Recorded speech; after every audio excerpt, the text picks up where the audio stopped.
عقیقہ کے گوشت کے تقسیم کرنے کا افضل طریقہ کیا ہے؟ یہ سوال ہے۔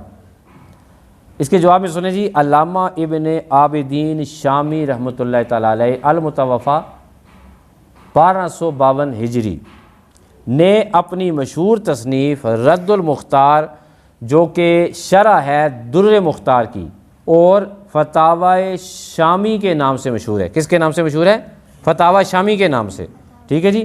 اس میں آپ تحریر فرماتے ہیں والافضل ان یتصدق بالثلث، کہ گوشت کے 3 حصے کیے جائیں، افضل ہے کہ تیسرا حصہ صدقہ کر دیا جائے۔ تیسرا حصہ کیا کر دیا جائے؟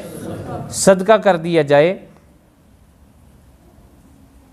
اور پھر ایک حصہ جو ہے اقربا کی ضیافت کی جائے اس کی، اور جو تیسرا بچ جائے وہ اپنے گھر میں رکھا جائے اور خود کھا لیا جائے تو بہتر ہے۔